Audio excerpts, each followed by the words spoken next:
প্রিয় ভিউয়ার্স, তোমরা হয়তো ভাবছো যে এই অঙ্কগুলো আমরা কিভাবে করব।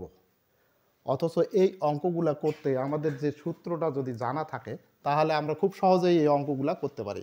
এই sec square theta plus tan square theta equal to 3 হলে sine theta into cosec theta এর মান কত। তাহলে প্রথমে আমরা এইখান থেকে আমরা থিটার মান বের করব।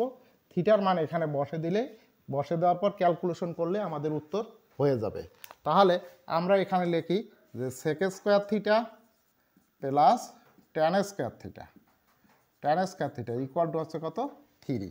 তাহলে আমরা দেখো এই সেক স্কয়ার অথবা ট্যান স্কয়ার যে কোনো দুইটির একটিকে যদি আমরা ভাঙার পর এক জাতীয় করে নেব, এক জাতীয় করে নেওয়ার পর এখান থেকে থিটার মান আমরা বের করতে পারবো।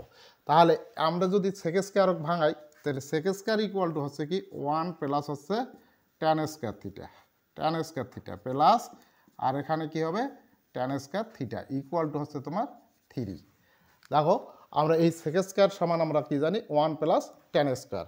এবার আমরা দেখো কি করব, এই ট্যান স্কয়ার আর ট্যান স্কয়ার যোগ করলে কি হচ্ছে 2 ট্যান স্কয়ার, তাহলে 1 প্লাস হচ্ছে কি 2 tan square theta equal to হচ্ছে আমাদের 3।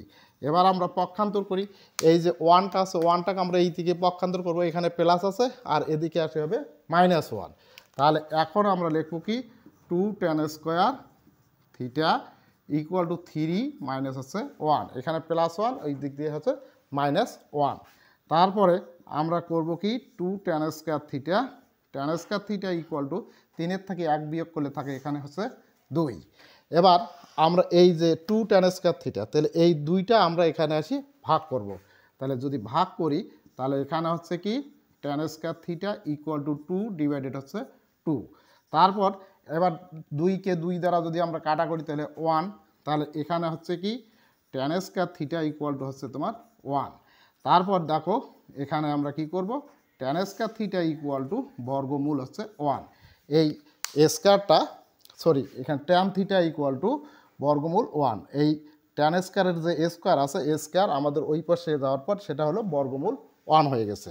তাহলে এইখানে আমরা কি করব যে ট্যান থিটা ইকুয়াল টু হচ্ছে 1। এখন দেখো এখানে ট্যান থিটা ইকুয়াল টু 1, তাহলে এখন এই 1 ত্রিকোণমিতিক যে অনুপাতগুলো আছে এই অনুপাতের মধ্যে দেখো ট্যান কত ডিগ্রি মান 1, যেহেতু এখানে আমাদের ট্যান আছে তাহলে এখানেও আমরা ট্যান নিয়ে আসবো। তাহলে আমরা যদি এখানে দেখো কি করব যে ট্যান থিটা ইকুয়াল টু হচ্ছে কত ট্যান 45, ত্রিকোণমিতিক যে অনুপাতগুলো আছে সেই অনুপাত থেকে আমরা পাই ট্যান 45 ডিগ্রি মান 1। আমরা এখানে কেন ট্যান আনলাম, এখানে যেহেতু লেফট সাইড মানে বাম পাশে ট্যান আছে সেজন্য আমরা ডান পক্ষ ট্যান নিয়ে আসলাম। এখন দেখো উভয় পক্ষে যদি আমরা ট্যান বাদ দিলে এখানে কি হবে থিটা ইকুয়াল টু হচ্ছে তোমার 45 ডিগ্রি। এখন আমরা থিটার মান পেয়ে গেলাম।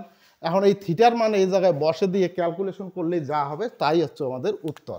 তাহলে অতএব এখানে আমরা লিখব কি sign theta into cosec theta equal to হচ্ছে কি সাইন এই থিটার মান কত 45 ডিগ্রি, এখানে লিখলাম 45 ডিগ্রি ইন্টু তারপরে কি লিখবো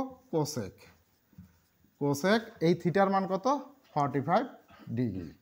তো এখন দেখো সাইন 45 ডিগ্রির মান কত, আমরা ত্রিকোণমিতির যে ছকটা আছে সেই ছক থেকে আমরা পাই সাইন 45 ডিগ্রির মান হচ্ছে 1 ভাগ বর্গমূল 2 ইন্টু আর কোসেক 45 ডিগ্রি ওই ছক থেকেই আমরা পাই কোসেক 45 ডিগ্রি মান হচ্ছে বর্গমূল 2। এবার দেখো এই বর্গমূল 2 আর বর্গমূল 2 যদি কাটা যায় এখানে হচ্ছে 1, এটি হচ্ছে আমাদের উত্তর।